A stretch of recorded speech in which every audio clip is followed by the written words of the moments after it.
जय श्री कृष्ण प्रिय भक्तों। एक बार भगवान नारायण और माता लक्ष्मी लोगों की परीक्षा लेने के लिए ठंड के मौसम में मूसलाधार बरसती हुई संध्या में अत्यंत बूढ़े स्त्री पुरुष का रूप धारण करके पृथ्वी लोक में आए। नगर के एक धनी सेठ के द्वार पर जाकर वे फाटक खटखटाने लगे। दरवाजा खोलकर सेठ जी ने जब उन्हें देखा तो बिगड़कर बोला, अरे कीचड़ सने पांव से सारे दालान में मिट्टी फैला दी, भागो यहाँ से। सेठ जी, हम इस रात में कहाँ जाएं? वृद्धा गिड़गिड़ाई, ठंड से प्राण निकल रहे हैं, कहीं ठहरने भर को जगह दे दो। परंतु सेठ ने द्वार बंद कर लिया। उन दोनों को प्रकाश में सेठ के महल के पास ही एक टूटा फूटा सा घर दिखाई पड़ा। उसके टूटे किवाड़ से दिए के प्रकाश की एक किरण दिखाई पड़ी। बूढ़े ने बुढ़िया से कहा, आओ चलो उस घर में ही आश्रय मांग कर देखें। बूढ़ी ने कहा, जब इतने बड़े सेठ ने अपने यहाँ स्थान नहीं दिया तो ये कंगाल क्या देंगे, और ठहरने के लिए जगह मिल भी गई तो रात भर मैं बिना ओढ़ने विछोले के इन फटे भीगे कपड़ों में तो प्राण ही निकल जाएंगे। वृद्ध बोला, कुछ भी हो, मुझसे तो अब और चला नहीं जाता। और उन्होंने आगे बढ़कर द्वार थपथपाया।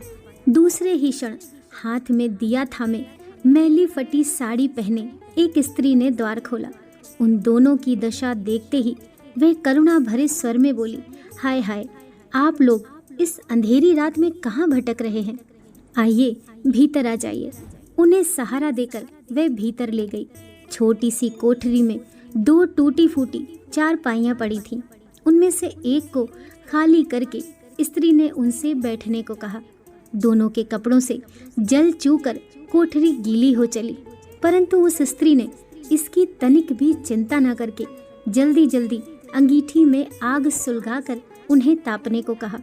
फिर अरगनी पर से दो पुराने परंतु धुले हुए कपड़े लाकर बोली, बाबा, आप लोग अपने भीगे कपड़े उतार कर इन्हें लपेट लो।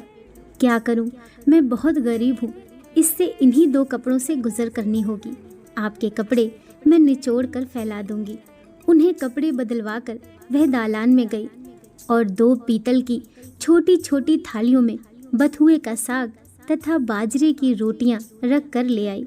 माताजी, उसने वृद्धा से कहा, आज मेरे घर में यही भगवान का प्रसाद है।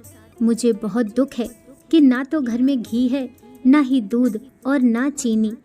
कोई बात नहीं बेटी, हमें तो ये भोजन बड़ा स्वादिष्ट लगा। वे दोनों खाते हुए बोले। थोड़ी देर में उस स्त्री का पति भी आ गया। वह बेचारा भी रोजगार की तलाश में दिन भर घूमकर अब थका मारा लौटा था। पत्नी ने अतिथियों को भोजन खिला देने के बाद चुपके से द्वार पर ही अपने पति को सब बता दिया। सुनकर वह भी बड़ा प्रसन्न हुआ। फिर दोनों ने अपने बिछौने उन दोनों वृद्धों को देकर उन्हें तो खाट पर सुलाया और दोनों खुद एक फटा टाट ओढ़कर धरती पर लेट गए। प्रातः काल ही जब बारिश बंद हो गई तो वे बुजुर्ग जाने लगे। स्त्री ने उन्हें हाथ जोड़कर सूरज निकलने तक रोका। फिर घर में जो कुछ चने पड़े थे उन्हें पीस कर आटा गूंथा, रोटियां बनाकर उनके लिए बांध दी और बोली, माता, हम निर्धन हैं, इसी से जैसी सेवा करनी चाहिए थी वैसी कर न सकी, आशा है आप क्षमा करेंगी। बूढ़ी ने उत्तर दिया, बेटी, हम गरीबों की जो सेवा तूने की उसका फल तुझे भगवान देंगे। आज तू जो चीज छुएगी वह दिन भर खाली नहीं होगी। वो लोग चले गए तो स्त्री को अपने बथुए की हांडी को साफ करने की याद आई। रसोई में जाकर उसने हांडी उठाई तो देखकर आश्चर्य से भर उठी। उस हांडी में अशर्फियां भरी हुई थीं।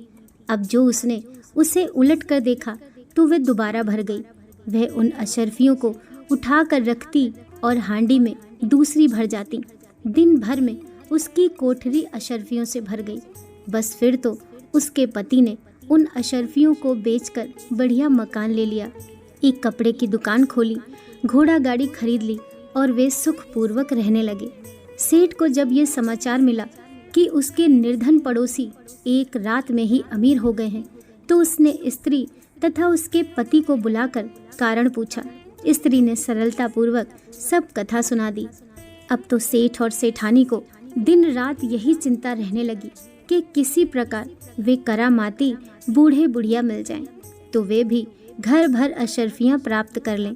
देवता तो लोगों की इच्छा करते ही मनुष्य के हृदय की बात जान लेते हैं। एक रात जब बहुत जोरों की बारिश हो रही थी और ओले भी पड़ रहे थे, तो वे बूढ़े बुढ़िया फिर उसी सेठ के द्वार पर पहुंचे। द्वार पर खटखट सुनते ही सेठ ने बिजली के प्रकाश में से झांक कर उन्हें पहचान लिया और जल्दी जल्दी सेठानी को उन्हें लेने भेजा। बिजली बुझाकर एक दिया हाथ में लेकर सेठानी बाहर आई और झूठी ममता दिखाकर बोली, हाय बाबा, तुम कहाँ भटक रहे हो, आओ अंदर आ जाओ।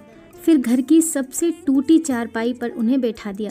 घर में अनेकों गर्म वस्त्र होते हुए भी वह उनके लिए 2 फटे पुराने वस्त्र ले आई और बोली, बाबा, घर में इस समय यही उपस्थित है।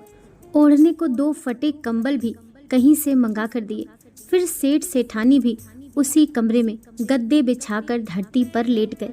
सवेरे अंधेरे ही जब दोनों बुजुर्ग जाने लगे तो सेठानी ने चना पीस कर रोटी बनाई और उनके लिए बांध दी और बोली, माता, हम बड़े दरिद्र हैं, आपकी सेवा न कर सके, आशा है आप हमें क्षमा करेंगी।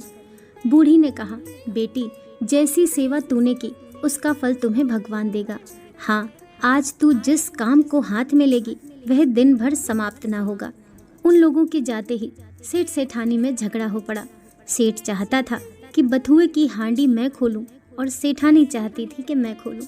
अंत में दोनों ने एक साथ हांडी पकड़ी। उस छीना झपटी में हांडी टूट गई और कमरे में बथुआ ही बथुआ बिखर गया। सेठानी झाड़ू लेकर कमरा धोने लगी। जब वह कमरा साफ करती, कमरे में तुरंत ही बहुत सारा बथुआ फिर बिखर जाता। सवेरे से संध्या तक उसे कमरा साफ करना पड़ा। ठीक ही तो है, जिसकी जैसी नियत होती है भगवान उसे वैसा ही फल देता है। दोस्तों, कहानी पसंद आई हो तो वीडियो को लाइक कीजिए, चैनल को सब्सक्राइब कीजिए। मिलते हैं नेक्स्ट वीडियो के साथ। हरे कृष्णा।